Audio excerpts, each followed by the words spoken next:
D'être présent pour cette table ronde et je suis ravi d'accueillir. On est ravi de vous accueillir, ravi d'accueillir les intervenants pour cette table ronde qui a pour sujet l'impact environnemental de l'activité de recherche,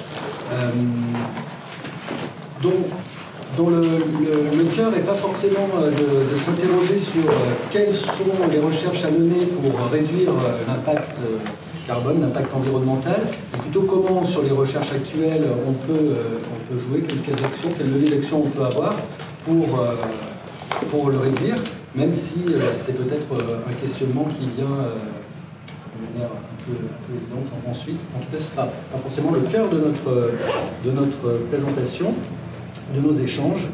Je vais commencer par présenter les différents intervenants. Alors, je le fais un peu dans le désordre, mais dans l'ordre de ma fiche.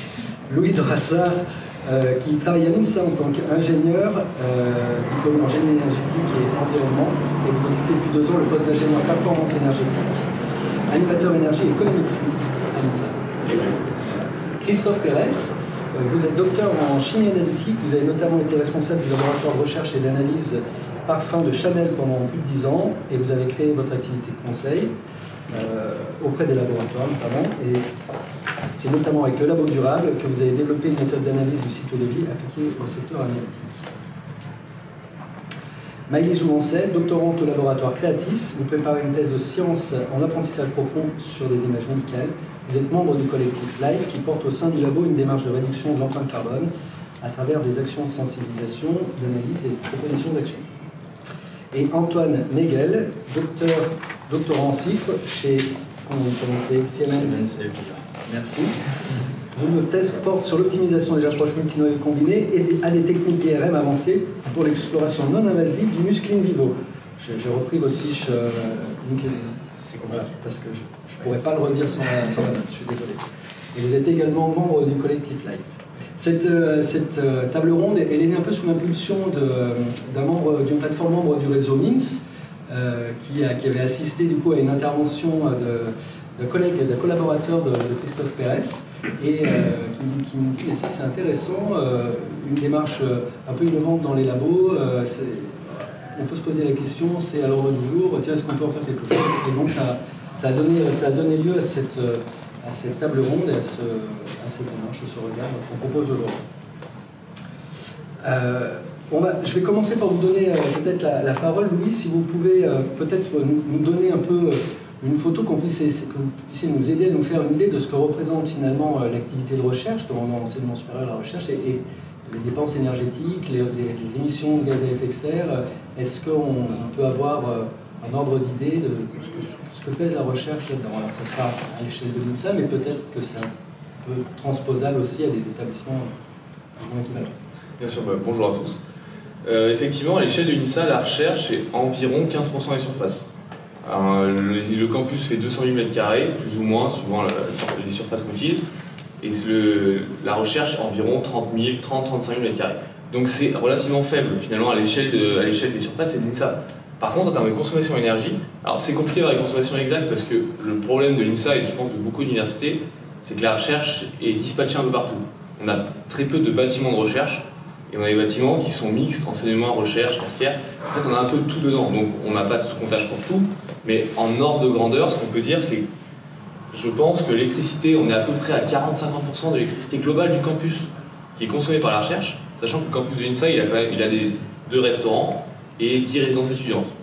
Donc à l'échelle du campus, la recherche pèse beaucoup sur l'électricité. Sur le chauffage, on est à peu près à 30% des consommations de chauffage.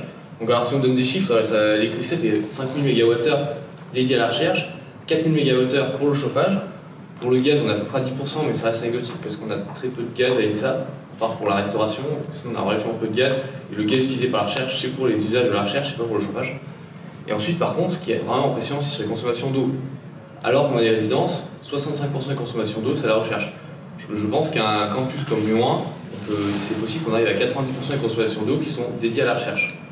Donc c'est prépondérant. Et en fait, on a du mal à s'attaquer aux consommations d'un campus sans toucher à la recherche. Et pourtant, jusqu'à maintenant, c'est un peu ce qu'on fait en fait. On essaie de baisser les consommations des établissements, tout en disant la recherche, on n'y touche pas trop parce que c'est c'est l'excellence et on ne touche pas à l'excellence. Et c'est vrai qu'à un moment, si on veut continuer à réduire sa consommation, il faut quand même se tourner vers la recherche et c'est un enjeu majeur.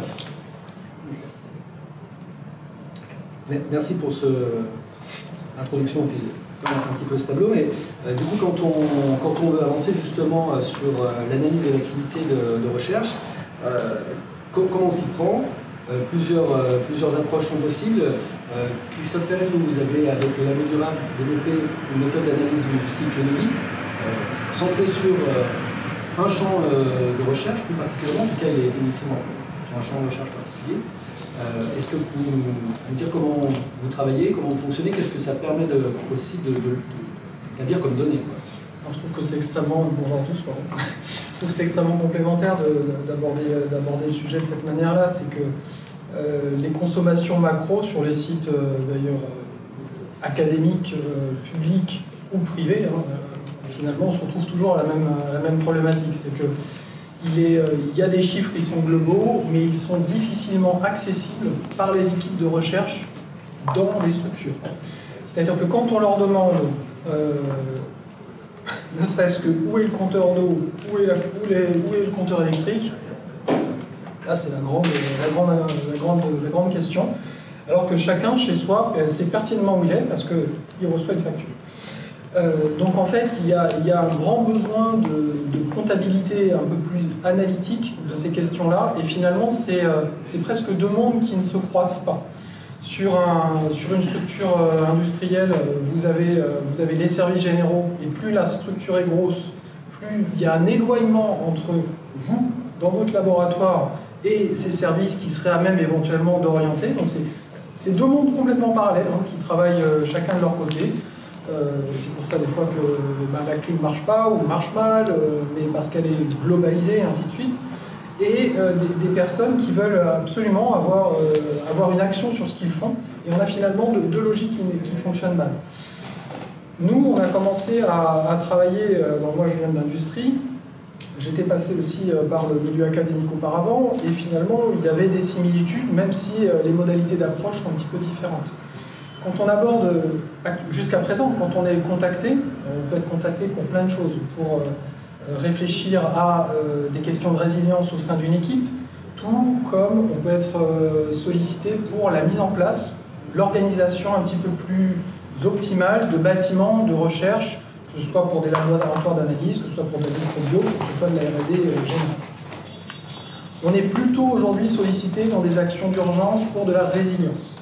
Donc on commence, nous, plutôt de l'intérieur, et on pose ces questions, et c'est comme ça qu'on en est arrivé à ce constat que de temps en temps, ces chiffres, on aimerait bien les avoir, mais ils sont difficiles à obtenir. Enfin, quand je dis on aimerait bien les avoir, c'est nos clients aimeraient bien les avoir. Et en tout cas, ça leur demande énormément d'efforts ensuite pour aller vers ces questions-là. Il y a une petite aide depuis que je titulerais, retour été 2022, où vraiment il y a eu un coup d'accélération au niveau des médias, des prises de conscience, alors peut-être un petit peu moins. Alors je pense que pour des gens qui sont aujourd'hui ici assis, c'est des questions qui vous taraudent vraisemblablement depuis un peu plus longtemps. Mais au niveau du grand public, moi je situe une bascule, vraiment retour été 2022, avec une canicule particulièrement marquée, une suite de guerre d'Ukraine qui a attaqué février-mars, je ne suis pas super top sur les dates d'histoire, j'ai pas fait ma révision. Donc février-mars 2022 également, et tout ça, ça faisait suite à deux belles années formidables de cloisonnement, recloisonnement, décloisonnement, sortie, rentrée, sortie, sortie. Donc tout ça, mis bout à bout, ça a fait qu'il y a eu peut-être les conditions pour une prise de conscience. Alors, jusqu'à dire qu'il y a eu une bascule, j'irai certainement pas jusqu'à là. Politiquement, on voit bien que c'est quand même des choses qui ne sont pas complètement acquises. Mais en tout cas, voilà, on a été beaucoup plus sollicité, alors que dans la première année d'exercice de l'entreprise, quand je l'ai lancée, on était plutôt dans une démarche de convaincre, d'aller dans les laboratoires, de faire prendre conscience qu'on pouvait peut-être faire un petit peu, on pouvait déjà faire aussi bien avec un peu moins, en réduisant ce qui était des usages de type gaspillage. Alors gaspillage, c'est presque un gros mot des fois pour les équipes de recherche, parce que on veut pas être dans le jugement, c'est pas la question, mais il y a des habitudes qui sont prises y a peut-être aussi des logiques qui sont installées, des méthodologies que l'on fait depuis tant, et puis on le fait parce qu'on a toujours fait comme ça. Donc il y a une logique, il y a une nécessité de re-questionnement des pratiques, et c'est un petit peu là-dessus qu'on a commencé à travailler, puis à remonter petit à petit. Au niveau de... Donc là, on est vraiment sur cette question de prise de conscience. Comment on fait pour, quand on intervient dans les labos, quel est votre travail et votre approche pour venir chercher de l'information précise sur, et accompagner le labo sur son activité ou sur de quoi vous avez besoin, quelles sont les données que vous prenez en considération, parce que c'était aussi un sujet que vous évoquiez tout à l'heure, enfin, lors de notre préparation, je vous donnerai la parole tout de suite après, Antoine et Maëlys. C'est pas facile d'aller chercher des données, c'était aussi un constat que vous aviez fait, voilà, vous m'avez partagé quand on s'est dit. Oui, effectivement, je prends la parole. Juste pour confirmer ce qu'elle m'a dit mon collègue, c'est qu'on a beaucoup de mal en fait à récupérer ces données-là.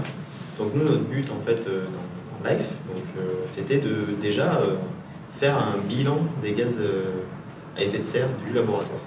Pour ensuite mettre en place des actions, etc., comme vous l'avez présenté au début. Et en fait, on s'est heurté à un réel problème de comment récupérer ces données-là.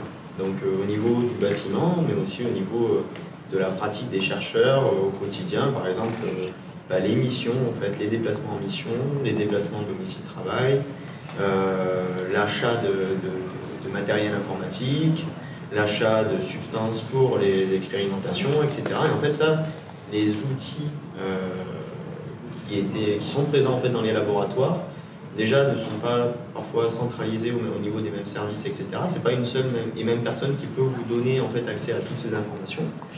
Et deuxièmement, ces outils-là ne sont pas forcément optimisés pour sortir des informations. C'est-à-dire que nous, les premières fois qu'on a déjà réussi à trouver des personnes dans le laboratoire qui vont nous permettre d'avoir ces infos. Ensuite, il faut leur demander ces différentes personnes pour chaque par exemple le matériel, l'informatique, les missions, les achats, etc. Eux, ils vont essayer de sortir en fait les informations qu'on veut, mais ça va être pas du tout de manière homogène. Ça va être l'un, ça va être des Excel avec la colonne nom, etc., de tel ou tel matériel, et l'autre, ça va être un fichier texte. Donc ça, ensuite, c'était un gros travail de pouvoir dépioter toutes ces informations pour ensuite les rentrer dans le... Donc nous, on a utilisé un outil développé par le laboratoire 1.5, qui est un collectif de chercheurs pour permettre en fait au laboratoire de faire le calcul de bilan de gaz à effet de serre. Et dans cet outil-là, en fait, il faut rentrer des tableurs de telle manière, tous les mêmes, etc. Donc voilà, ça c'était notre première grande difficulté qu'on a rencontrée. Et ça nous a mis beaucoup de temps en fait, pour appréhender le sujet et retrouver ces informations. Les outils qui sont fournis par le Labo 1.5, enfin, qui sont mis à disposition, il me semble, par le collectif Labo 1.5. C'est ça. Vous leur rentrez les données, ils ont développé un logiciel, c'est une matrice Excel. Alors c'est donc sur leur site internet, okay. Et donc soit on peut la rentrer manuellement en fait, donc on va avoir accès à tout un panel en fait d'informations qu'on peut rentrer, ou alors si en fait nos données sont bien rangées, sur leur modèle, on va pouvoir rentrer directement dans Excel par exemple, charger un Excel, et eux ils vont retrouver des informations. Donc c'est tout automatisé, c'est bien fait, je veux dire, mais le problème c'est de pouvoir en fait, nous retrouver les données qu'ils demandent. Et c'est pas forcément le cas. Voilà, les labos n'utilisent pas forcément les mêmes logiciels, par exemple pour ce qu'on appelle la base mission, donc c'est là où on rentre en fait les missions donc au sein de notre laboratoire. Les entrées, donc par exemple la ville de départ, la ville d'arrivée de la mission, ne sont pas forcément rentrées systématiquement. C'est-à-dire qu'il va y avoir des fois la ville d'arrivée, des fois la ville de départ, fois pas forcément les deux. Enfin, c'était pas quelque chose d'obligatoire. Et en fait, maintenant, avec le recul, on a pu faire des retours sur notre expérience de collecte de données et demander à ce que les logiciels évoluent pour qu'il y ait par exemple des obligations au niveau de la saisie des émissions ou par exemple le matériel informatique, etc., l'achat. Il existe des codes, le code NACRE, je ne sais pas, je ne suis pas du tout là-dedans, mais le Labo 1.5 en fait il l'utilise pour caractériser en fait par exemple un ordinateur, il y a un certain code NACRE, un écran c'est un code NACRE, il y en a plein, en fait tous les achats ont des codes NACRE. Et au sein du laboratoire, ils n'utilisaient pas ce code-là, ils utilisaient un code de notre laboratoire, Creatis. Et du coup, on a fait remonter ça, et donc maintenant, ils essaient de mettre en place l'utilisation de ce code-là aux achats. Donc voilà, c'est plein de démarches, en fait...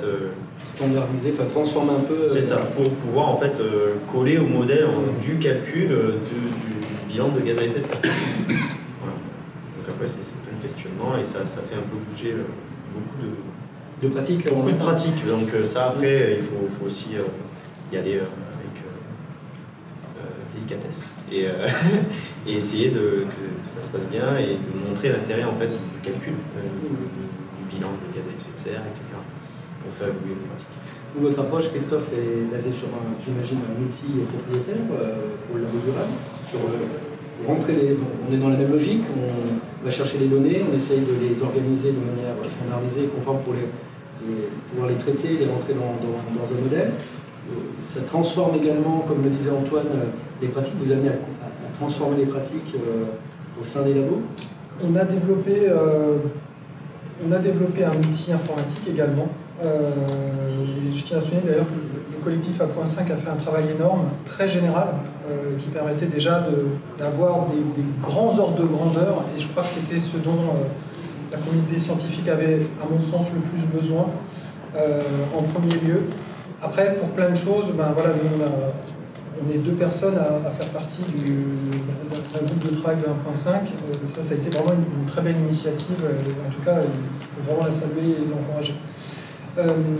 On a un outil pour accompagner nos clients, dans lequel, en effet, on a un recensement des consommations électriques, on fait poser des compteurs, on n'est pas électricien, mais on se met en relation avec les personnes qui vont être à même de faire cela. Et on a finalement cette plateforme qui a vocation à récupérer un certain nombre d'éléments, et on construit, parce que finalement à chaque laboratoire, à chaque structure aussi son mode de fonctionnement, on construit avec eux la solution qui leur convient.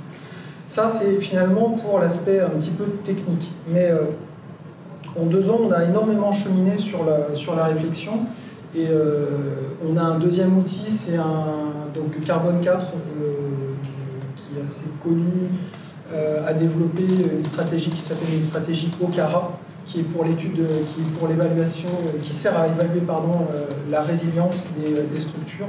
Et ça, c'est actuellement un outil qu'on a modifié. On a utilisé la philosophie et la méthodologie d'usage, et on l'a appliqué au domaine scientifique. OCARA est une méthode qui est vraiment de tout secteur. Très bien, très complète, très exhaustive. Mais quand on y va, je vous assure que ça vous garantit une lecture sympathique pendant quelques mois pour le soir. Et c'est pas palpitant en termes d'intensité romanesque. Voilà. On va partir dans des choses et vous donner un goût qui n'en est pas un. Donc on est parti de là. Donc ça pour les consommateurs, notre outil propriétaire pour les logiques de laboratoire. Toujours une logique basée au CARA pour la résilience. Et enfin, pour chaque question, je prends l'exemple stratégie A ou stratégie B ou stratégie C. Bon, j'ai une intuition, je suis scientifique. Oui, voilà, c'est aujourd'hui comme ça qu'on fait nos choix. Je pressens que l'eau est mieux que l'éthanol. Je pressens que tel solvant est plus vert qu'un autre. Ben, je pressens. Mais avec un calcul, un contexte, on peut complètement se tromper. Et moi, le premier, il y a 1 an, et tout est parti de là quand on a vraiment voulu un petit peu objectiver les choses. Je discutais avec Bastien Raccari, qui travaille avec moi, et je lui disais, bon, on va remplacer on va légitimement enlever toutes les bouteilles d'hydrogène des laboratoires et on va les remplacer par des générateurs. Je pense vraiment que ça facilitera la vie et en plus ça sera plus green parce qu'il n'y a pas le camion qui vient avec les bouteilles, machin. Je lui dis en toute immodestie et en opposition totale avec une démarche d'humilité par rapport à la réflexion scientifique, je lui dis bah tiens, calcule ça et à mon avis on devrait se faire un bon petit facteur 10, ça va être bien marquant pour une publication. Ça c'était l'idée de base. Ce charmant garçon fait son travail, en plus c'est dans le cadre de la thèse, donc il me dit c'est pas si simple finalement. Alors, toujours poursuivi par ma grande modestie, je lui dis recommence tes calculs. Alors, comme il est sympathique, il me dit, d'ailleurs il m'a dit qu'il l'a fait, je suis pas sûr qu'il l'ait fait. Il a refait ses calculs, il est revenu avec la même réponse, il m'a dit écoute, entre un camion qui apporte des bouteilles et un générateur d'hydrogène, je ne suis pas certain que dans tous les cas de figure, le générateur d'hydrogène soit plus vertueux que les bouteilles que tu amènes avec un camion gasoil. Je sentais bien qu'il me provoquait un peu, avec le camion gasoil notamment, parce que je le voyais bien le camion. Et je me souviens bien des grosses cubes en dessous. Et en fait, non, tout dépend du mix énergétique, pour donner la réponse, tout dépend du mix énergétique, des conditions d'utilisation. En fait, finalement, toutes ces questions, c'est des logiques de courbe qui se croisent. À partir de quand on estime qu'un système est amorti? Quel usage on va en faire? Pourquoi on va, dans quel contexte on va l'utiliser? Et quel mix énergétique va alimenter tous ces systèmes?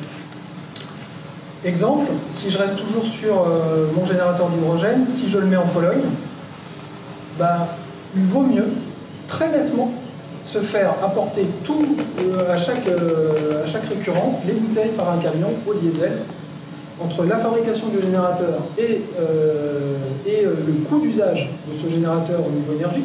Pourtant, ça fait 200 watts, hein. C'est pas foufou hein, comme consommation. Mais mis bout à bout, quand même, ça tourne H24, cette bestiole, bah, vous allez avoir quelque chose qui n'est pas si évident que ça. Et avant 35 ans, ce qui est largement au-delà de la durée de vie de votre petit générateur, aussi sympathique soit-il, vous aurez de toute façon un bilan carbone qui n'est pas favorable. Donc j'ai gardé clairement ce petit exemple dans ma tête et je me suis dit à chaque fois qu'on me parle de questions entre stratégie A et stratégie B, sans partir non plus dans des délires, mais un calcul d'ACV vous permet vraiment d'avoir une vision holistique de la chose. Et là, vous allez prendre, dans un contexte donné, des décisions qui vont être posées sur, certes, des hypothèses, mais des hypothèses que vous contrôlez. Donc ça, c'est vraiment la dernière chose, l'outil qu'on utilise beaucoup, enfin en tout cas plutôt la méthodologie qu'on utilise beaucoup, quand on a vraiment des décisions à prendre.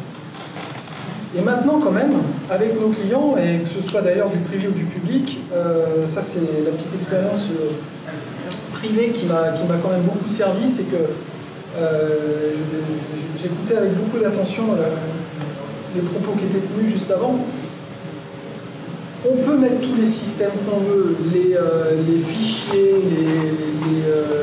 les plateformes avec des chiffres, des trucs faciles à rentrer. Si vous n'embarquez pas les gens sur site et si les gens eux-mêmes n'ont pas un intérêt à aller dans le sens d'une réduction, il faut être clair, vous n'emmènerez personne. Donc c'est une des raisons pour laquelle, au niveau méthodologie, ça vient en complément de ce que je disais tout à l'heure, la première des choses qu'on fait, c'est qu'on passe du temps avec les gens. On vient voir. Déjà, souvent, on est parachuté. Si c'est dans une grande entreprise ou une grande structure, on arrive là, ça y est, un audit de plus. Vous partez avec une cote, je dis en plus green. Vous ne savez même pas ce que les gens pensent. Qu'est-ce qu'ils vont nous faire chier? Avec leurs questions encore, ça va se terminer en gobelet carton. Donc, toutes ces questions-là, si vous n'arrivez pas à emmener les gens, si vous n'arrivez pas à être crédible, si vous n'arrivez pas à leur faire comprendre, moi le premier, hein, si quelqu'un ne semble pas m'apporter quelque chose, pas forcément économique, hein, mais d'intérêt, est-ce que je vais être aussi allant à écouter ce que la personne me dit que quelqu'un qui me propose quelque chose qui m'intéresse? Tout bêtement, on est tous pareils. Donc c'est la raison pour laquelle, pendant l'audit, on essaye aussi de capter des signaux qui sont des signaux autres que la question pour laquelle on vient. Un audit environnemental, déjà audit, on part mal, environnemental, je suis pas sûr qu'on parte tellement mieux, à part les personnes que ça touche. Donc on parle plutôt de temps de travail pour essayer de poser à plat les pratiques, essayer de trouver des choses qui soient aidantes au quotidien, et si possible qui aillent aussi dans le sens de ce que l'équipe, en tout cas de la structure, nous demande. Donc c'est une convergence sur laquelle il faut avoir un peu de patience aussi, parce que pour avoir des infos telles que vous le souleviez tout à l'heure, en tout cas moi j'ai pas réussi en y allant en mode bélier. Les gens vous donnent ce qu'ils veulent bien vous donner. Et vous obtiendrez beaucoup s'il y a un échange sincère qui se réalise, et surtout si à la fin, la personne qui vous a consacré du temps, parce qu'elle vous a consacré du temps, elle, on ne lui demande pas de faire un audit, hein, on lui demande de rendre des résultats, les objectifs, les projets.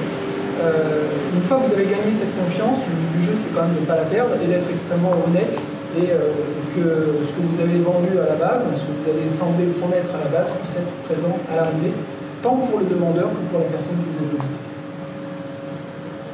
Donc faire un audit fiable, ça demande d'aller chercher des informations chez des interlocuteurs très variés. Qu'ils n'auront pas d'ailleurs au premier jour. Hein, ils n'auront pas le premier jour. Il faut mobiliser une grande variété, un grand nombre de personnes.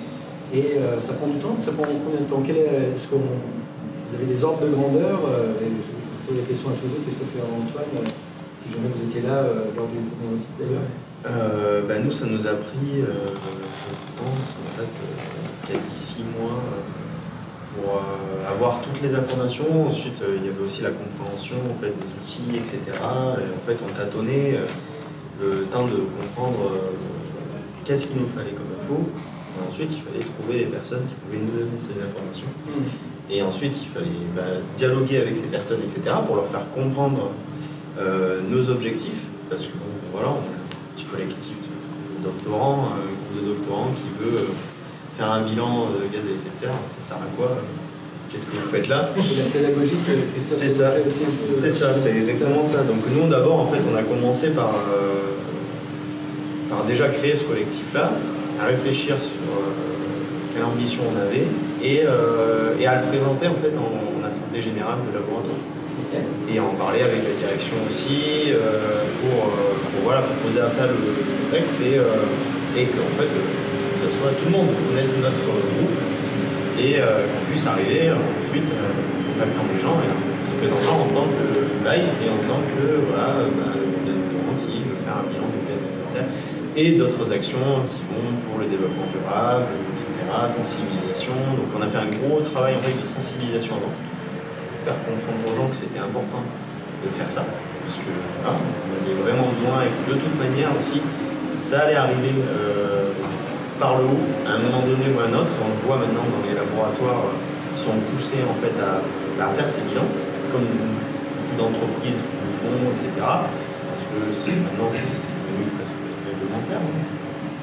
Donc voilà, on était un peu en amont de ça, donc ça a aussi conforté les gens. Maintenant les gens nous disent on a bien fait de faire ça, parce que maintenant on nous le demande.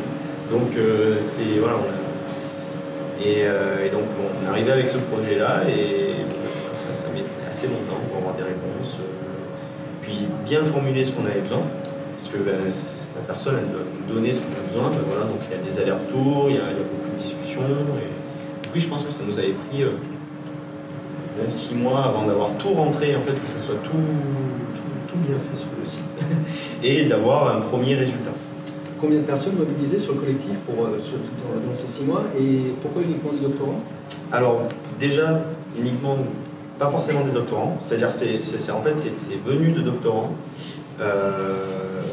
mais maintenant on a de plus en plus de permanents, donc des chercheurs, des ingénieurs, des techniciens qui au fil du temps, maintenant ça fait 2 ans et demi que c'est bien installé, qu'on a le groupe Life, qui en fait viennent soit aider, en fait il n'y a aucune obligation, je veux dire, il n'y a pas une liste comme quoi on a des membres plus ou moins actifs, et après en fait tous ceux qui participent, qui veulent bien participer, même les gens par exemple de l'administration qui nous donnent maintenant les informations, ils sont tout le temps en lien avec nous parce qu'ils nous disent j'ai pensé à ça, pour rentrer des infos, est-ce que vous en avez besoin? Voilà, c'est vraiment un peu tout le labo maintenant connaît ça et sait que s'ils ont envie de faire une démarche dans ce sens-là, en fait ils peuvent nous contacter, etc. Donc après là, spécifiquement sur ce projet-là, on avait entre 3 personnes Donc après, c'est du temps qu'on trouve, c'est en dehors des heures de travail, etc. Donc, voilà. Mais qui allait chercher les infos à droite à gauche. Donc là, c'était des doctorants. Et maintenant, on a essayé de faire un peu un manuel avec les personnes à contacter, ce qu'on peut leur demander, comment rentrer sur le site, etc. Pour que, ensuite, vu que les doctorants, c'est 3 ans, ça puisse se pérenniser dans le temps. Pour vous, Christophe, vous n'êtes pas à l'intérieur du labo, vous ne faites pas partie de l'équipe, vous arrivez en tant que personne extérieure, alors parfois ça peut être un bon levier aussi, faciliter la prise de contact, peut-être la légitimité ou pas les mêmes problématiques en termes de relations pour le futur, quoi, dans l'activité de recherche. Ça peut peut-être positionner différemment du collectif LIFE, mais en termes de durée aussi, sur un audit et une analyse complète, on s'attend à quoi? Donc, 2 choses. Si je fais une proposition commerciale avec 6 mois, bon, j'ai un client en PLS là. Donc 6 mois d'une personne en consultance, non, on peut pas. On est obligé d'avoir des relais dans l'entreprise, donc il faut dès le début que le périmètre de l'audit soit bien bordé et qu'il n'y ait pas, et c'est souvent là la grande difficulté, des attentes. En tout cas, il va falloir être extrêmement, pédagogique sur les attentes qui vont être celles des personnes qui vont participer à cet audit. En général, en audit, pour à peu près, on en a fait un récemment pour 5 ou 6 labos et on va dire une trentaine de scientifiques. On est parti sur 2 jours avec 2 personnes, 2 consultants. À la fin, les 2 consultants sont proches de la mort et doivent ensuite rédiger. Et globalement, ensuite, et c'est là où voilà, il y a un peu de différence dans les relais, et on se retrouve sur la durée, c'est que va y avoir à peu près 6 mois de collecte d'infos, de relais en interne dans l'entreprise et de suivi pour éviter des effets tunnels, on va dire un petit point de 2 heures tous les mois ou à la fréquence à laquelle le client souhaite aller. Et c'est là où il y a vraiment une grande variabilité de... En tout cas, une chose est sûre, c'est que ce sont des projets qui s'inscrivent de manière certaine dans la durée.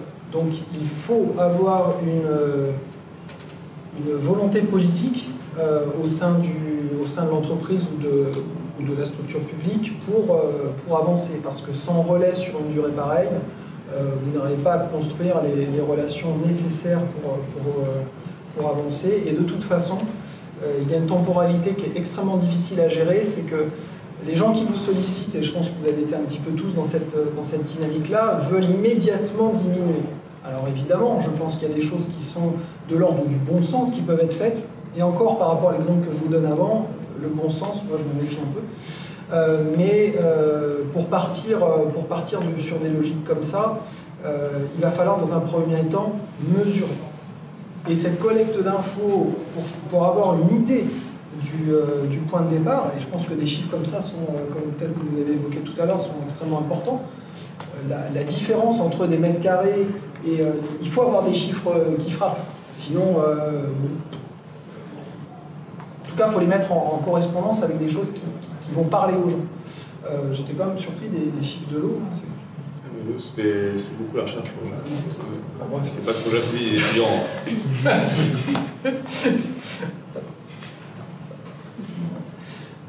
Faut faire attention à la granulométrie des questions aussi. Ménager certaines susceptibilités. Mais non, blague à part, en effet, il y a toujours une étape de mesure qui est quand même assez longue et pendant laquelle les personnes qui sont extrêmement impliquées vont avoir du mal à se dire on fait quelque chose. Mais la collecte de données est quand même un élément capital et qui prend du temps. Surtout qu'au départ, collecter des données, il faut aussi avoir des éléments de mesure de ces données. Et c'est là où il va falloir rétablir une certaine réflexion. Là, vous avez des chiffres globaux, mais après, la plupart du temps, dans des gros ensembles, les laboratoires n'ont pas un compteur par pièce, par machine. voilà, il faut partir d'une certaine hiérarchisation. Une hiérarchisation, elle n'est pas toujours possible. Je sais qui m'évoquait si. Madame travaille en RMN. La RMN, si je veux mettre un compteur sur la RMN, je pense que si j'arrive demain, je dis bah, on débranche, on met le compteur, je vais avoir moyen la cote quoi, sur la logique. Pareil pour tous les spectres de masse, il faut tomber au bon moment, au moment d'une maintenance, c'est plus opportun. Et puis, quelque part, il faut aussi, pendant cette durée-là, avoir le temps d'insuffler une certaine confiance, pédagogie, parce que, quelque part, si les données sont défavorables, entre guillemets, ou perçues comme telles, qu'est-ce qu'on va dire de ce que je suis en train de faire? Et moi, mon rôle là-dedans, moi, je suis ingénieur, on va reprendre les RMN, si on devait le croire. Non, mais je prends un poste, je suis responsable salle GC, alors voilà, je peux vous dire que même la RMN, je pense qu'elle est sympa. J'ai tous mes fours à pizza, c'est sympa tout ça, mais ça consomme pas possible. Donc, qu'est-ce qu'on va me dire après? De réduire? Ah, j'ai déjà eu du mal à avoir mon investissement l'année dernière. Vous voyez, il y a toutes ces questions-là qui vont se poser et des entrechoquements entre des questionnements qui sont des logiques de promotion qui sont en place, avec des papiers, la course aux doctorants, toutes ces choses-là qui se mélangent et qui font que à chaque fois, on n'a pas toujours intérêt personnellement à aller vraiment mettre le nez là-dedans. Donc c'est pour ça qu'il faut arriver à avoir une volonté politique suffisamment haute et qui tienne le choc et qui ne change pas tous les 3 mois, et en même temps, emmener les gens aussi par le bas et les rassurer. Enfin, par le bas, il n'y a rien de péjoratif, c'est juste des questions d'organisation qu'elles sont faites depuis des décennies. Il y a d'ailleurs bien des choses qu'il faudrait changer, mais c'est un autre débat. Une fois qu'on a, du coup, qu'on a ces données, alors je comprends qu'on peut les affiner, on peut sectoriser, on peut cibler un peu plus ces informations de consommation énergétique. Mais c'est à peu près un an. Pardon, c'est à peu près un an pour nous sur un site client. De toute façon, pour faire un bilan carbone, il faut un an de données. Donc au moins. Ouais, nous, on l'a fait rétrospectivement, ouais. Avec en demandant les informations des années d'avant. Ouais. Maintenant qu'on a tous les contacts, en fait, on arrive à aller plus vite, forcément, vu qu'on connaît le logiciel, etc., qu'on sait les rentrées, etc. Mais oui, forcément, il faut attendre pour faire le bilan 2023. Il faut à la fin de. Il faut être sur 2024. Forcément, c'est logique.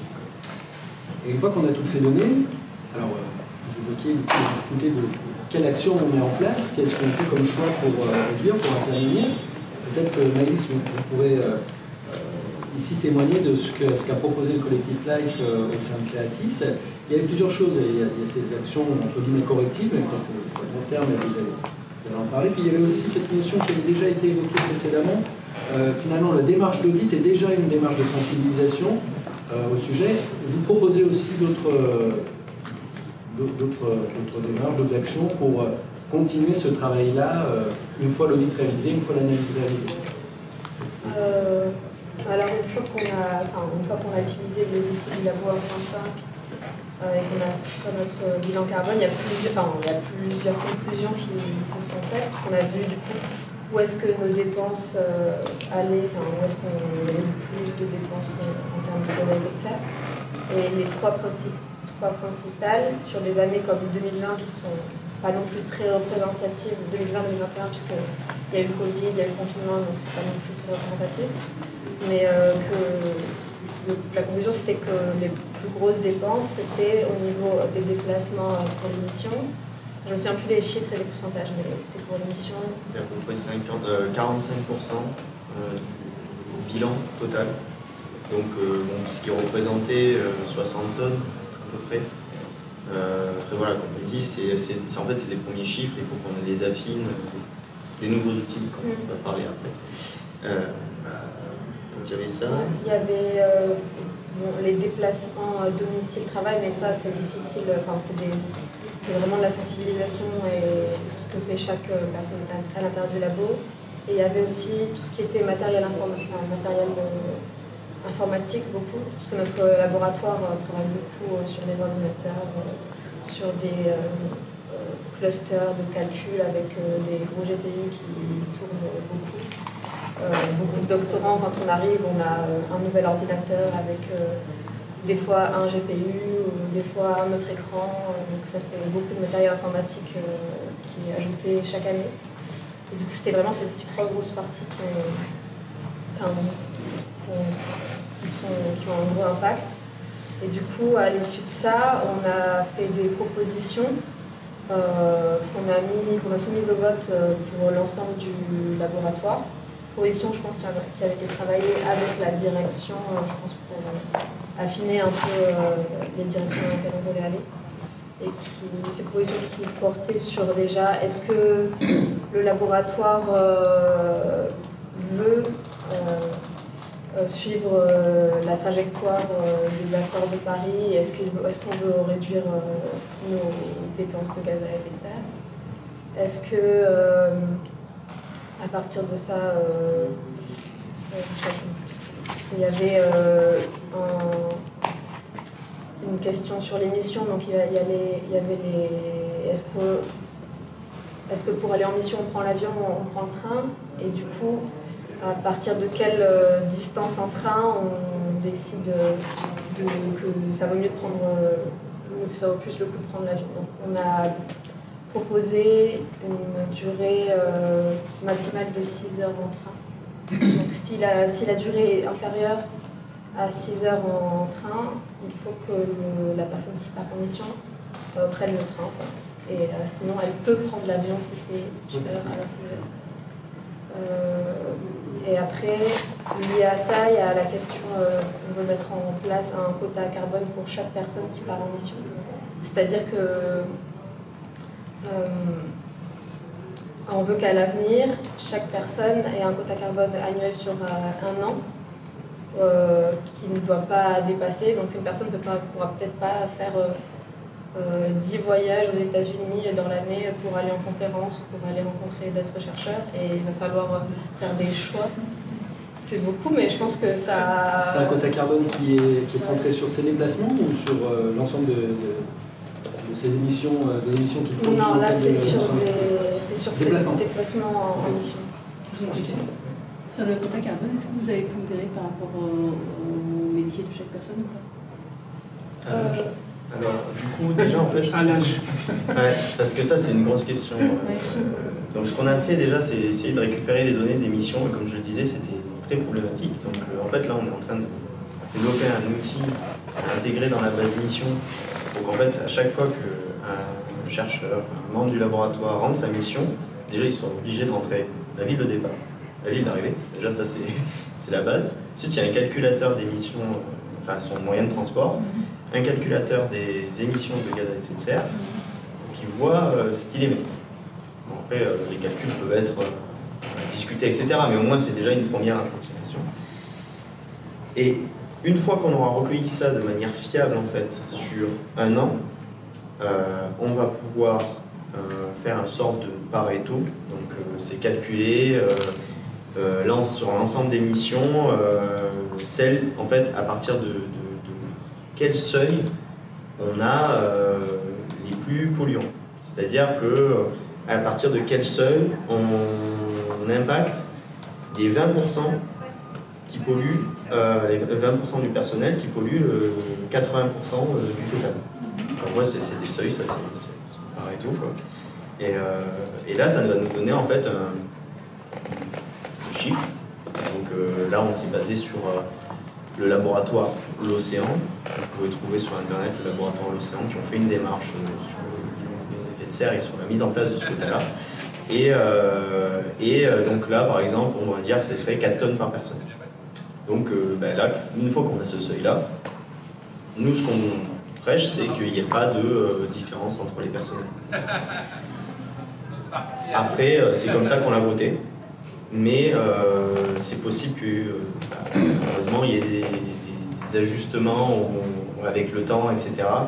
Parce que, effectivement, on n'a pas tous les mêmes critères d'évaluation. Les mêmes critères d'évaluation, les mêmes carrières, etc. Mais par contre, on vit tous sur la même planète. Donc, en même temps, pourquoi il devrait avoir... Enfin, après, ça, c'est plus philosophique. Hein. Nous, ce qu'on voudrait faire... Pas que philosophique, en fait, parce que quand on est évalué par rapport aux conformités qu'on fait, ça veut dire que l'impact de la réduction... Alors, Non, mais c'est vrai que l'impact de la réduction de nos voyages n'est pas le même chez un doctorant qui a besoin de se faire un réseau que chez quelqu'un qui a déjà une réputation assise, etc., qui a moins besoin de faire un réseau. Mais souvent, les personnes qui déplacent le plus, c'est les personnes qui ont déjà un réseau, parce qu'ils sont invités en fait. Donc, et il y a des papiers qui sont sortis assez récemment sur l'impact des déplacements sur la carrière d'un chercheur. Et ouais, ouais, voilà, c'est ça. Mais en gros, ça montre que une fois qu'on est bien installé en tant que chercheur, on est invité partout dans le monde, mais il n'y a pas besoin d'y aller pour être encore plus cité dans nos papiers, puisque notre recherche est de facto déjà bien valorisée.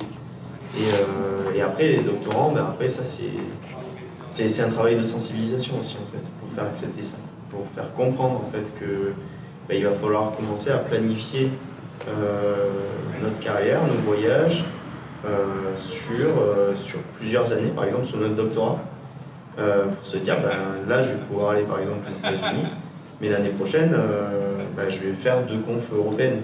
Oui. Enfin voilà, c'est de la planification en fait. Mais après ça c'est. C'est à l'échelle au-dessus.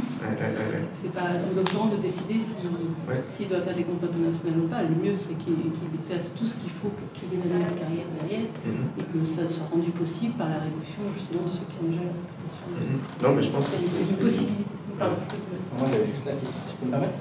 Allez-y, oui. Quand vous avez dit que ça a été voté, vous pouvez détailler un peu ouais, en gros, donc là c'est un livret de proposition, donc avec Il y a le quota, Alors le quota du coup on n'a pas pu encore le calculer parce que ben, on n'a pas mis en place, enfin en fait il est en train d'être mis en place ce calculateur en fait dans la base mission, ce qui est déjà quelque chose de remarquable d'arriver à faire ça, faire rentrer ces pratiques là dans le laboratoire.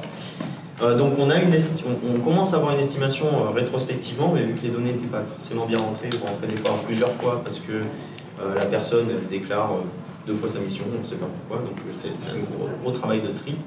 Du coup, donc ce qu'on a fait, c'est qu'on a fait un livret de propositions, donc avec nos 6 propositions, avec un argumentaire après chaque proposition, qu'on a fait, qu'on a proposé au vote au comité d'unité, si je me rappelle bien. Comité de CU, je crois, comité d'unité, où donc on peut faire voter des choses pour qu'ils rentrent en place dans le règlement à l'intérieur. Et également, donc ça c'est les représentants en gros des unités, etc. Mais pour que ça passe bien, il faut le faire voter aussi en AG. Donc on a fait aussi présenter en AG avec un vote ouvert électronique. Et voilà. Et ça a été adopté avec quel niveau de... Avec 90% à peu près. Les exprimés. Exprimés, je crois qu'on était, plus de 50, je crois qu'on était plus de 60%, je dirais, exprimés. On était à... On a... Pas 60, 50%. Ouais, de quoi? Si vous faites exprimer 60%, ça passe à 90%, vous avez 60% d'exprimer, ça fait une personne sur 2 qui sait. Après, bon là, je vous dis des chiffres comme ça, mais je sais qu'on a eu beaucoup de réponses. Pour le coup, parce qu'on avait dit en AG, en fait, on a fait le vote en AG en direct, et ensuite on a renvoyé des mails, etc. Et afin de, donc, on a eu un gros taux de participation. Et dans la participation, pour ceux qui ont participé, sur les 6 propositions, il y avait une moyenne à peu près de 90%. Donc on a essayé de... Ouais, c'était une grosse problématique de proposer quelque chose de plus ouvert et avec le... Donc c'est pour ça qu'on a bien pris le temps en AG pour présenter chaque proposition et avoir un débat sur chaque proposition. Pour l'ajuster si besoin, etc. Parce que la majorité des personnes... Le travail de sensibilisation s'est fait uniquement à ce moment-là, ou il s'est fait aussi en amont, dans la récolte des données, il s'est fait avant pour justement... Bah, il s'est fait à partir du moment en fait, où on a créé Life et où on a pris la parole en AG et ensuite on a fait des fraises du climat, des fraises du numérique, des affiches sensibilisées sur plein de thèmes différents au sein du laboratoire. On a été dans le CU, on a été en AG, on a présenté nos résultats du premier bilan carbone avec nos axes, etc. Enfin, je veux dire, ça ne s'est pas fait comme ça. C'est-à-dire qu'on a fait, je crois que c'était les propositions de la 3e ou 4e AG qu'on existait. Donc où il y avait eu des AG exceptionnels, notamment on avait eu 2 par an, on a eu la chance de pouvoir présenter nos résultats de manière assez récurrente. Ouais. Donc c'est pour ça qu'on a réussi à avoir l'appui de beaucoup de personnel en fait. Vous, Christophe, quand vous intervenez, vous avez déjà il y a des relais pour faire remonter les informations. Ce travail-là, il est repris ensuite, quand on passe au plan d'action. Vous proposez un plan d'action, vous le construisez avec une équipe ad hoc au sein du labo qui travaille de manière autonome. Enfin, est-ce que vous avez quelques exemples en tête de... Il faut accompagner l'audit, proposition de trajectoire, proposition de hiérarchisation aussi des actions qui vont être réalisées à la fin de ce travail de restitution de ce qu'on aura observé, modestement. Et après, on travaille vraiment main dans la main avec les personnes qui nous ont sollicité pour la bonne et simple raison que la chose peut-être même la plus... une fois qu'on a hiérarchisé les actions, c'est pas parce qu'une action est très énergivore qu'il va être facile à mettre en œuvre dès le début. Je reprends un exemple, cette fois-ci qui pour moi est assez évocateur. On prend souvent l'exemple que pour construire sa vie, il faut faire comme la maison, les fondations, puis on remonte. Ça finalement, ça a quand même ses limites en termes de méthodo parce que les fondations, c'est pas gratifiant. Quand vous faites des travaux chez vous, c'est pas le travail de préparation des murs qui vous procure énormément de plaisir. Et par contre, oui, faire la peinture à la fin, oui, ça y est, là on voit le truc. Stratégiquement, sur de l'humain, sur de l'émotion finalement, parce qu'on vient tous avec du pragmatisme et de l'émotion chaque jour au travail ou dans notre sphère privée, finalement il faut jouer sur plusieurs facteurs. C'est-à-dire qu'il faut à la fois faire un petit peu de fond, mais aussi vouloir donner des choses qui sont palpables au quotidien par les gens.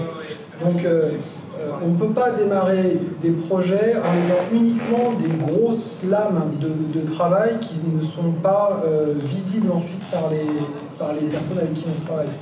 Donc il est nécessaire à la fois de travailler un petit peu dans le temps, de définir donc des trajectoires qui sont des trajectoires de long terme, avec là on a une action particulièrement importante sur le fait que les aiguillages des départs ne soient pas de mauvais aiguillages. Et en même temps, on va traiter des petites choses. Alors tout à l'heure, j'ironisais avec les gobelets cartons, mais j'ironisais parce que je savais que j'allais y revenir. Mais les gobelets cartons, c'est une petite action qui est rapidement visible, si tant est qu'elle soit numériquement estimée comme OK. Maintenant, est-ce qu'il vaut mieux, là j'en reviens à des questions existentielles du quotidien, parce que moi, maintenant, je ne peux plus faire un repas de famille ou d'amis sans qu'on me demande si c'est mieux le Kleenex ou c'est mieux le mouchoir en tissu, voilà, il faut calculer aussi.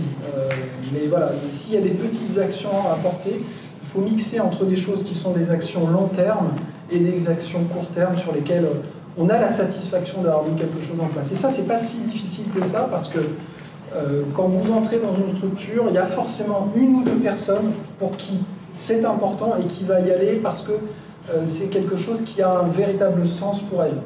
Donc, ce type de personne a déjà mis des petites actions en place. Il suffit juste de les structurer et ensuite de les diffuser. Donc vous avez quelqu'un qui prend un peu de lumière aussi parce qu'il a mis en place dans son coin quelque chose qui lui paraissait être juste et qu'il l'est, effectivement, calcul à l'appui. Et donc il va être ensuite diffusé sur d'autres équipes. Mais en effet, on ne part pas systématiquement sur des grosses logiques avec des relais, avec... c'est la meilleure façon de faire capoter des choses. C'est des projets énormes dont on ne voit jamais la fin. Mais une chose qui nous a aussi rapidement aidé, je ne sais pas si c'est bien ou mal, hein, la question n'est pas là, c'est que la sensibilisation c'est bien, en effet, vouloir convaincre les gens, pourquoi pas. Moi ça fait longtemps que j'y crois plus beaucoup, c'est le moment pessimiste de la chose, de la session. En effet, compter juste sur le fait qu'on va arriver à emmener assez de gens, je suis assez dubitatif. Par contre, si on est aidé, je ne dis pas par les éléments, mais par la physique tout simplement, et qu'on commence à avoir de manière tangible un certain nombre d'éléments qui sont difficiles à ignorer, et qu'on parle finance, et pérennité d'un certain nombre de choses, alors là, vous passez un levier supplémentaire. Donc, que des gens fassent des actions ou s'engagent dans des actions parce que ça leur paraît important et parce que c'est le sens des choses, très bien. Et ça ne suffit pas. S'il n'y a pas un volet économique qui tient la route, et s'il n'y a pas un volet même de pérennité de l'activité, c'est difficile d'aller au bout. Et en ce moment, il y a quand même, et c'est peut-être pour ça aussi qu'il y a de plus en plus d'éléments et d'actions qui sont mises en place. Moi, les deux principales activités en ce moment, c'est pas la familiarisation et d'emmener les gens. C'est en ce moment, c'est mode pompier. Augmentation des tarifs, donc là, il faut diminuer. Et puis même, quand on va un cran plus loin, quand on essaye, quand on dit un peu, on monte quelques graphes et qu'on est un petit peu pragmatique sur les ressources, sur les coûts, sur les tensions sur les marchés, là, ça va assez vite. C'est-à-dire que là, on ne se préoccupe pas, moi, en ce moment, non pas de diminuer un petit peu parce que c'est bien et que c'est dans l'air du temps. On fait en sorte d'assurer une certaine pérennité à des actions qui ont du sens et qui devront être conservées dans le temps.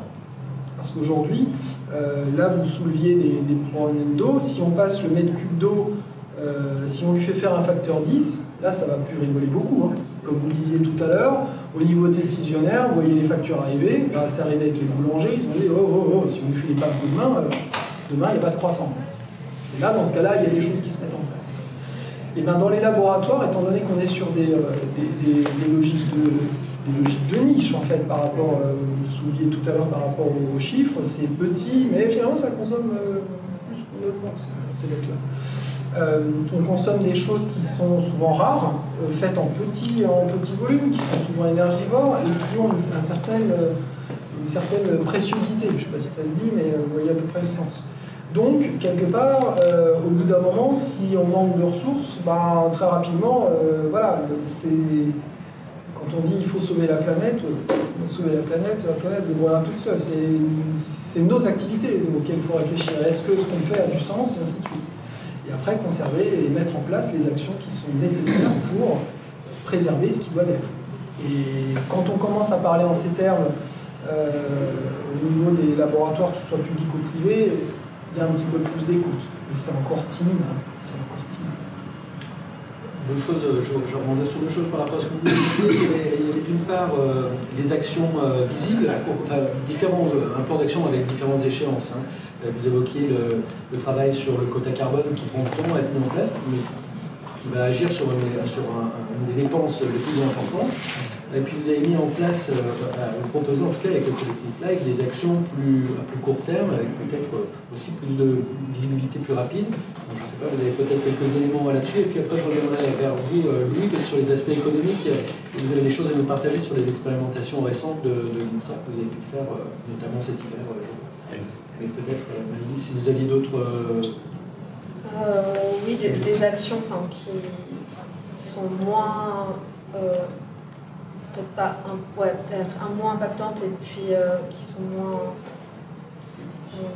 qui vont moins gêner, on va dire, la recherche, qui a été aussi signée dans ce livre de propositions. C'était sur le choix des prestataires, par exemple, quand on a des assemblées générales et qu'il doit y avoir un buffet. Il y a une des propositions qui a été votée, ça a été de choisir des prestataires qui garantissent des produits locaux de saison ou des produits végétariens.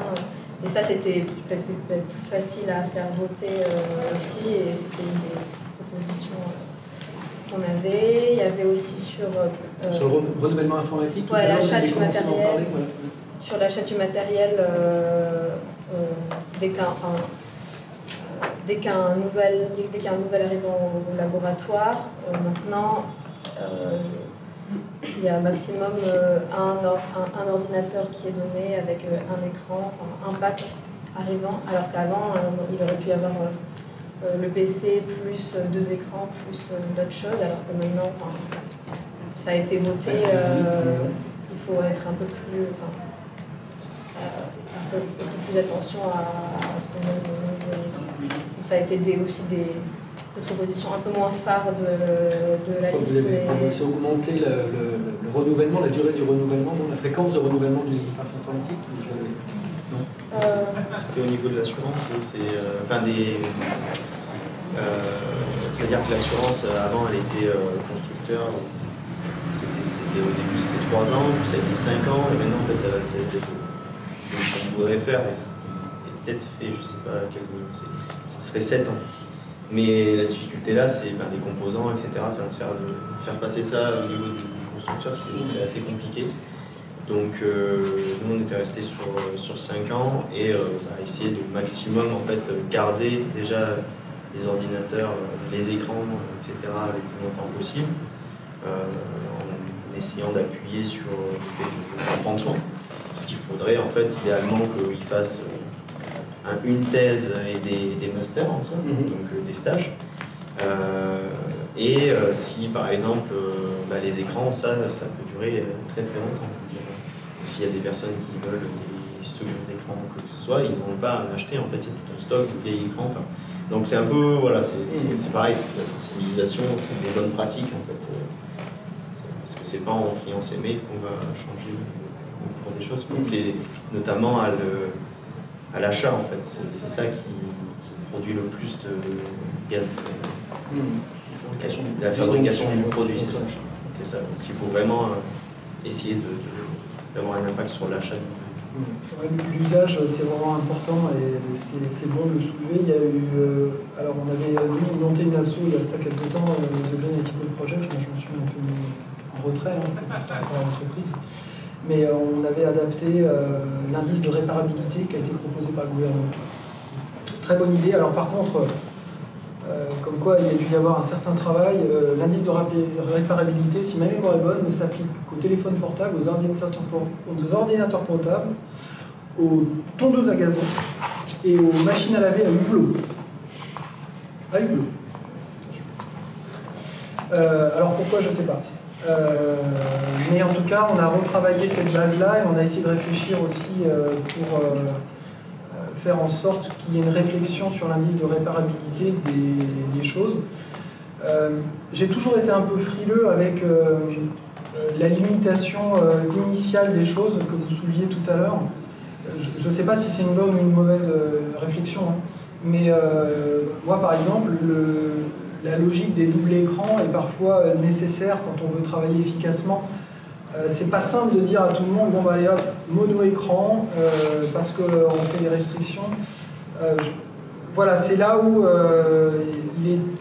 c'est un travail de nuance qui est vraiment pas évident à conduire, parce que on risque de faire prendre peur à des personnes qui vont se dire ça va être des choses en moins, et on va pas tenir compte de la spécificité des travaux que j'ai à réaliser. Et dans beaucoup de laboratoires, alors là c'est le cas dans l'analyse, le double écran, ça représente un confort de travail et une efficacité quand vous avez des spectres d'un côté, du Excel, voire même ensuite des bases de données de l'autre. J'ai même fait 3 écrans. C'est difficile d'être dans la limitation. Par contre, on a été vraiment dans un travail important sur allonger la durée d'usage des équipements. Parce que, et ça c'est un problème sur lequel on travaille avec beaucoup de nos clients, l'investissement, ça c'est un levier extrêmement fort de travail sur la diminution justement des gaz à effet de serre et de la consommation tout court. Et dans les structures, qu'elles soient privées ou publiques, ce que tous les directeurs de labo savent faire, c'est nouer une relation avec le service achat de manière à, même de manière un peu plus libre dans les entreprises privées, à avoir un budget. Et la logique, c'est maintenir le budget d'année en année. Il n'y a souvent aucune espèce d'incitation à la diminution. Parce qu'au contraire, si une année, ils dépensent moins, si vous avez fait moins une année, vous pourrez très bien faire moins une autre. Logique. Donc, la logique d'incitation sur les budgets, elle est très difficile. Et par contre, ce qu'on voit très bien dans le public, c'est que dans le public, on sait acheter les machines, mais par contre, mettre des gens dessus ou devant, à part des gens qu'on ne paye pas, je ne veux pas lancer une polémique, mais ça, on sait très bien faire, avoir un équipement pour avoir de la renommée, et ça fonctionne comme ça. Et encore une fois, je ne mets pas de jugement sur le propos, mais acheter la dernière machine, le truc qui claque pour assurer des publis derrière, parce que c'est le jeu, comme c'est la dernière machine, la personne l'a fait, donc on aura des publis. Et est-ce qu'il fallait vraiment avoir cette dernière machine, surtout que le thésard s'envoie dans 6 mois et que derrière personne ne saura trop la faire fonctionner? Et quid de l'entretien de cette bestiole qui va nous coûter 40 000 € par an? Ça derrière, bon, voilà, c'est toute la logique là. Je vous dis, c'est pas l'apanage du public, dans le privé ça peut fonctionner aussi comme ça. Donc la logique d'investissement, souvent, elle se fait très largement au détriment, à mon sens, de la réflexion. Si on équilibrait un petit peu les financements autour et que par exemple on avait une logique d'investissement sur du reconditionné, sur des équipements qui ne sont pas donnés, 800 000, 500 000, 400 000, 100 000 €, même 100 000 € un simple chromatogaz, voilà, on dit que c'est un petit investissement. 100 000 € à l'échelle personnelle, je ne le considère pas comme un petit investissement. Donc en effet, il y a cette réflexion sur les achats qui est encore extrêmement balbutiante et voilà, on le voit à l'échelle informatique, sur la volumétrie ça peut faire quand même un petit paquet, et sur les équipements scientifiques c'est la même chose. On va, vu l'heure tourne, et je vais laisser à nouveau la parole à lui pour finalement, peut-être que c'est lui qui allait clore cette ronde, avant de passer aux échanges. Vous aurez fait l'ouverture de la fermeture, mais parce que vous avez à nouveau comment dire, un retour d'expérience à faire par rapport à ce que vous avez mené avec l'INSA cet hiver. La question en gros c'est quelles sont les actions qu'on peut faire à l'échelle de l'établissement et comment on évalue aussi son impact sur les aspects aussi financiers.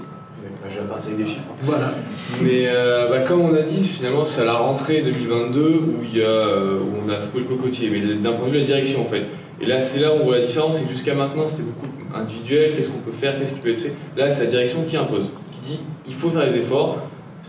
Voilà, il y avait la lettre de Madame la Première ministre qui est arrivée au rectorat, aux établissements, et ça a été décliné. Et la question, c'est qu'est-ce qu'on fait pour baisser les consommations? L'électricité a fait x3, le chauffage x2, on fait quoi? En gros, on n'a plus de sous, il faut réagir. Et c'est finalement là où c'est plus efficace et où on n'a pas le choix. Sans investissement, comment on fait pour diminuer la consommation? Alors il y a eu des mesures qui ont été annoncées et faites. Alors le problème c'est qu'elles n'ont pas été faites en concertation, ça a vraiment été plus ou moins imposé. Mais par contre c'est le mérite d'être relativement efficace. C'est-à-dire qu'on a coupé le chauffage dans la circulation et sanitaire. Donc on supprime des surfaces chauffées, plus ou moins. Il reste dans les bâtiments, donc on a quand même des déperditions, mais sur le principe on coupe des radiateurs.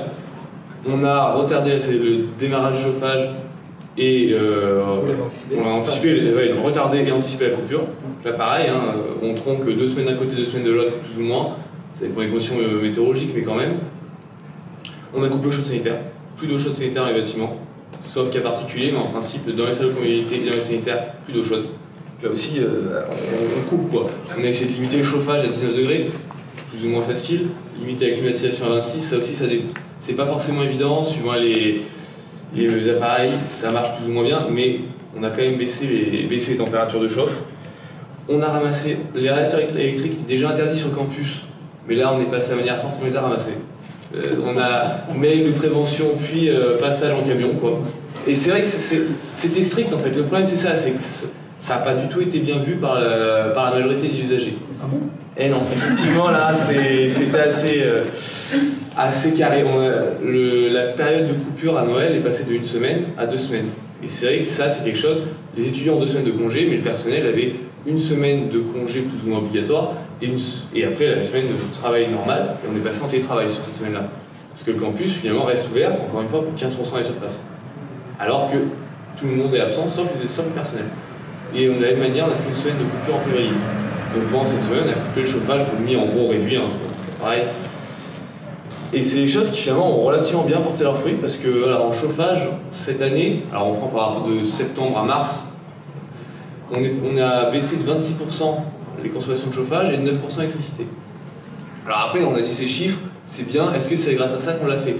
C'est un peu un ensemble de choses, parce que d'une année sur l'autre, on compare pas le même périmètre. Déjà, on n'a pas forcément la même surface occupée, entre les bâtiments qui sont en rénovation ou pas en rénovation, on a les surfaces occupées qui diffèrent, on a les bâtiments qui ont été rénovés, donc forcément, s'ils sont rénovés, on diminue les consommations. On a des améliorations de certaines régulations, on a eu des utilisateurs qui sont peut-être plus engagés, plus impliqués. Enfin voilà, le problème c'est qu'on ne peut pas dire le plan de sobriété a fait telle diminution. On peut dire on a diminué cette année par rapport à la moyenne des 3 années précédentes de 26%, en ramenant des G, en ramenant au degré jaunifié, donc on a, bien sûr, on a ramené à une rigueur climatique équivalente. Et voilà, il y a le télétravail qui a été développé, c'est un ensemble de choses qui fait que, mais le plan de sobriété a quand même fortement participé à ça. Sur la consommation en eau? Sur la consommation en eau, on n'a pas fait d'action ciblée. Okay. On a vu l'eau, c'est apparu au mois de mars-avril. Okay. Le gouvernement a tapé. Donc c'est pour l'année prochaine. Je pense pour l'année prochaine, c'est la prochaine étape, effectivement. Et l'eau coûte moins cher. Beaucoup moins cher. C'est ce qui explique aussi cela. Je voulais. Bon, j'avais d'autres propositions, mais en fait, il nous reste 5-6 minutes donc, avant 15h30, donc je préfère ouvrir aux questions, aux échanges avec les participants, et je vous invite à... Oui, du coup, Louis, moi je fais à peu près le même travail que Louis, mais à Lyon 1, et on a effectivement les mêmes baisses de chauffage avec en gros les mêmes actions. Par contre, sur l'électricité, nous on ne baisse pas, on augmente. Et j'aimerais savoir déjà comment tu as fait 10% de baisse. Je pense, honnêtement, je pense que le radiateur. Ça pourrit la nuit. Non, mais les radiateurs électriques, je pense qu'on fait beaucoup de bien. Ah oui, on a quand même. On n'a pas de. Il y a, en fait, officiellement, il y en a nulle part, mais en fait, il y en a partout. Alors, il y en a toujours. Hein, on n'est pas. Moi, j'ai pas fini ma phrase. On n'a pas eu d'action là-dessus. On n'est pas niais, on sait qu'il y en a encore. Mais je pense que ça a quand même bien diminué là-dessus. Et l'eau chaude sanitaire, mine de rien, on a coupé l'équivalent de 250 ballons d'eau chaude, quoi, sur l'ensemble du campus. Après, le problème des consommations électriques sur les campus, c'est que le plancher est excessivement élevé. On a de l'informatique qui tourne tout le temps, on a des manips, des étuves qui tournent tout le temps, des congélateurs, des frigos. Voilà. Et ça, c'est quand même compliqué à diminuer, effectivement. Et il y a aussi le problème de la recherche, c'est que plus on a de la recherche pointue, plus elle consomme. Plus la recherche elle va avoir des financements, plus elle consomme. Et en fait, le problème du bilan, je trouve le vrai problème du bilan carbone, c'est qu'en fait, pour baisser le bilan carbone, il faut baisser le budget. Moins on a d'argent, moins on consomme. Et on arrive vite à ce problème-là où soit on a moins de personnel et voilà, il faudrait comparer à au moins un personnel équivalent parce que si on trompe de 50% le personnel, on trompe de 50% le bilan carbone de quelque chose près. Et voilà, c'est pas le but. Mais pareil sur les budgets, sur les déplacements, si on a moins d'argent, on va moins loin et on va moins. C'est ça pour tout en fait. Pour les consommations d'énergie, c'est pareil. J'avais une question sur le calcul du quota carbone par personne. Quel est le scénario de base qui a été pris? C'est 1,5, 2, 4, 8 degrés par rapport à la carte Paris? Par rapport à quoi? Par rapport à la quota carbone. Quota carbone, en fait ça, le quota il va être vraiment fixé pour impacter on va dire, les plus gros consommateurs, donc le moins de personnes possible. Après, du coup, il nous faut les chiffres en fait pour vraiment le poser. Par exemple, l'Océan, ils ont fait exactement cette même démarche, qui est un autre laboratoire, et leur quota à eux, je crois qu'il était assez élevé parce qu'ils faisaient beaucoup de missions en mer, et c'est un laboratoire qui est à Paris, donc il y avait beaucoup de déplacements en fait jusqu'à je sais pas où. Hein? C'est Grenoble, non? Non, je crois qu'ils sont à Paris. Sur La Rochelle, comme ça, c'est pas Paris. Mais je crois justement qu'ils disaient, enfin j'avais vu, en tout cas leur déplacement, ils étaient costauds. Du coup, leur quota, il était assez haut, donc plusieurs tonnes, voire peut-être une dizaine de tonnes. Mais nous, par exemple, dans notre cas, vu qu'on n'a que des déplacements professionnels pour faire des... nous, on travaille sur ordinateur la majorité du temps. On n'a pas des déplacements en mer, par exemple, ou des choses comme ça, ou loin, etc. Que pour des congrès, ou par exemple, ou alors, des congrès, ou alors des soutenances de thèse, il y a plein de sortes de déplacements en mission, mais je pense qu'il sera moins élevé, en fait, voilà, donc il se situera autour de quelques tonnes. Et donc, en fait, vous prenez les statistiques et vous regardez combien consomment en moyenne et aussi combien consomment les plus pollueurs, quoi, on va dire ça comme ça. Et en fait, vous mettez une limite pour impacter le moins de personnes possible. C'est ça. Mais du coup, c'est pas par rapport au calcul de température. Non, c'est pas par rapport aux accords de Paris. C'est peut-être pour que ça soit un peu plus soft. C'est ça. Je suppose en fait, ça c'est une première mesure. Et après, on s'inspire aussi du coup de la démarche de l'Océan. Eux, donc, ils ont fait à peu près la même proposition. En fait, on s'est basé sur leur proposition à eux qu'ils ont fait voter. Et nous, on a fait à peu près la même chose en rajoutant des trucs plus ou moins les spécificités du métier, quoi, du domaine. Et donc ils ont fait voter l'accord que le labo s'engage à respecter les accords de Paris, etc., à une diminution de, je crois, 50% d'ici 2050, je sais plus, 2030. 50 à 2030. Moins 50 à 2030. Et du coup, eux, du coup, ils ont mis un premier seuil, et ce seuil, en fait, il descend d'année en année. Voilà, donc après, nous, d'abord, déjà, c'est de faire un seuil. Et après, on va voir où est situé, en fait, ce seuil, et si le seuil est très bas, ben, on pourra le faire diminuer quand même, mais on va voir la marge de progression. La fréquence sur la question sur les déplacements, elle touche énormément de sujets. Elle touche à l'équité, elle touche à est-ce que quand tu te déplaces toi, ça a plus de valeur que quand je me déplace moi. Vraiment, il y a beaucoup de choses très, très, très importantes qui jouent autour de ça. Et quelque part, et ça vaut pour tous les déplacements finalement professionnels, est-ce qu'une partie de la solution ne peut pas constituer en une réflexion du couple temps-argent? Je m'explique, argent aujourd'hui, mais ça c'est peut-être une réflexion un petit peu économique à mettre en œuvre dans les laboratoires. Oui, il est certain qu'en Europe, faire un déplacement en train sera à la fois plus long et plus coûteux. Là, il y a une sorte de paradoxe qui est quand même difficile à soulever. Moi, j'ai eu la question il n'y a pas longtemps. Je donnais un cours à Grasse, justement sur l'impact environnemental. Donc là, c'était pour mon poulain. Et bon, alors lui, déjà, le faire monter dans un avion, n'en parlons pas. Et ensuite, le faire monter dans les EasyJet. Bon, là, quitter l'entreprise. Donc, c'était pas mon souhait, mais quelque part, évidemment, comment vous voulez concurrencer à 39 €? Donc, c'est-à-dire que dans l'équation, déjà, il faut remettre ça d'équerre. Par contre, Bastien, pour ne pas le nommer, est tout à fait OK à l'idée de prendre le train et de consacrer plus de temps, voire même 2 fois le temps, à voyager. Donc, si dans nos structures, j'en viens à ça, on nous donne, si on me dit, bon bah écoute, si tu prends une journée de plus pour y aller, mais que tu vas en train, ok, ça me va, je suis bien avec ça, en plus souvent dans le train on peut bosser,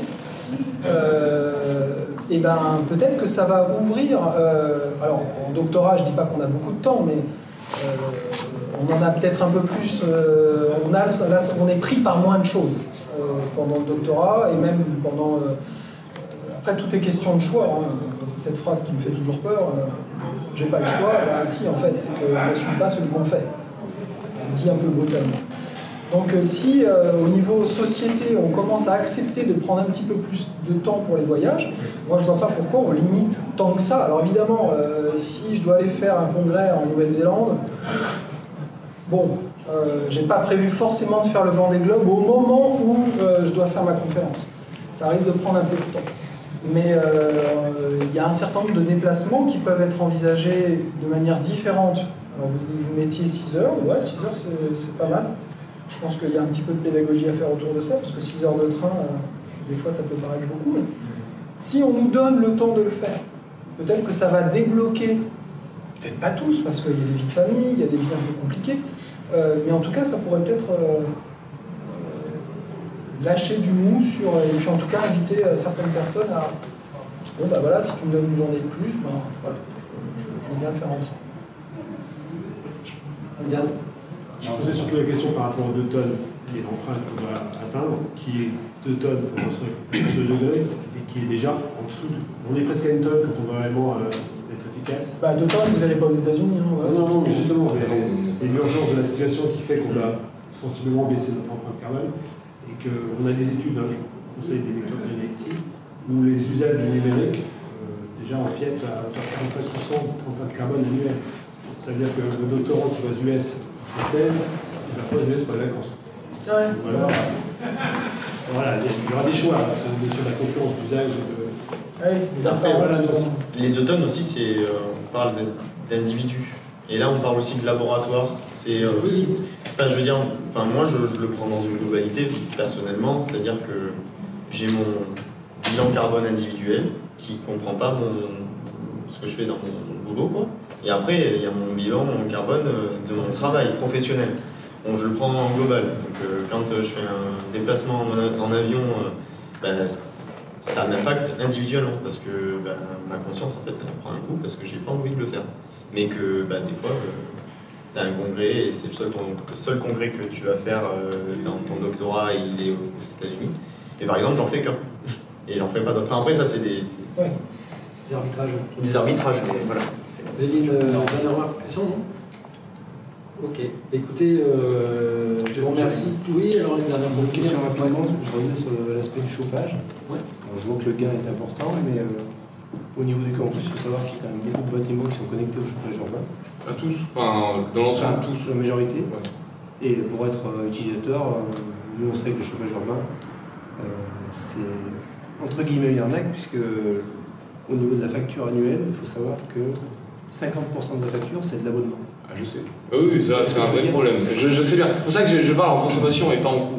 On n'a pas le baissé de 20, on a augmenté notre facture de chauffage urbain. Le coût est environ de 165 € du mégawattheure, largement supérieur au coût du gaz, même en cette période. Alors que le coût de facturation est environ de 100 €, entre 80 et 100 € du mégawattheure, mais à cela on rajoute l'abonnement. On est à 165, vous, on est à peu près à...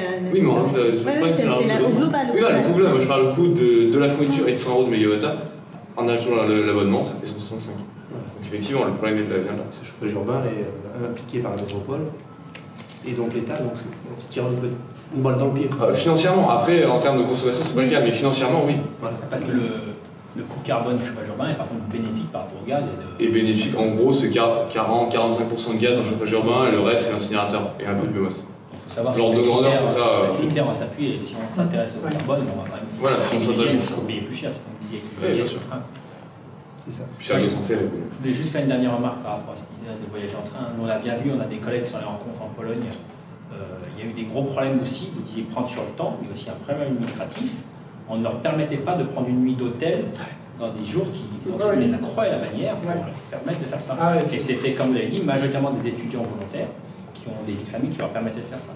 Et en plus, c'est pas pris sur le temps de travail. Donc, il y a tout ça, il y a tout ce flou artistique qu'il va falloir adresser à un moment ou à un autre pour encourager au moins les volontaires de le faire. Parce que même les gens qui étaient volontaires pour le faire, à un moment, les personnels administratifs ont dit c'est trop de complications, prenez l'avion. Et c'est une collègue qui a dû se battre pour dire non, on va le faire, on veut le faire, et il va falloir nous aider pour le faire. Mais ça n'a pas du tout fait jurisprudence, on a essayé de communiquer au niveau de ça c'est très compliqué en fait, il y a des freins administratifs énormes. Nous, il y a une équipe, juste pour rebondir dessus, qui est partie à Venise pour un congrès, ils y sont allés en train, et sachant que Venise c'est, je crois, 8 heures, 9 heures de train. Mais ils l'ont fait et très bonne expérience et du coup nous ça nous a... Enfin, c'était après qu'on ait fait notre bilan carbone, etc., qu'on ait parlé des propositions et du coup le chef d'équipe est venu nous voir pour qu'on discute en fait parce qu'il voulait calculer en fait tout ça. Voilà, le train, qu'est-ce que ça fait comme émission de gaz à effet de serre, l'avion, qu'est-ce qui se cache dans les coûts, enfin il était super intéressé et du coup on l'a accompagné vraiment dans ça, ils sont tous partis en train, c'était une super expérience et ça nous a fait de la pub, beaucoup de pub quoi. Après, plus le train part à l'est, moins c'est bénéfique. Parce que le mix énergétique du nord de l'est est très carboné. Donc c'est quand même bon. Il y a beaucoup aussi après de machines à pétrole. Mais pour la symbolique, c'est quand même très beau. Mais il faut quand même regarder. Après là, ils sont passés par l'Italie. Je ne sais pas, le mix énergétique en Italie. C'est ça. Mais peut-être l'Allemagne ou ces endroits-là, par contre. Mais même si je suis excessivement pessimiste moi, sur l'issue de tout ça. Je trouve, en tout cas, voilà, j'avais un poste dans lequel j'étais très content avant.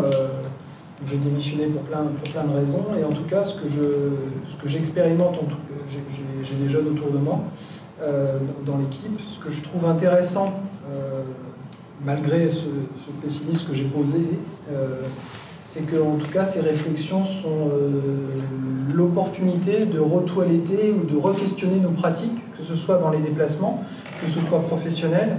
Et j'ai lancé des expériences, moi, que je n'aurais peut-être jamais lancées si je ne m'étais pas vraiment fait violence sur l'aspect réflexion et de me dire à la base, voilà, on m'a confié cette problématique-là d'analyse de telles molécules, j'avais l'habitude de le faire comme ça, je remets tout à plat.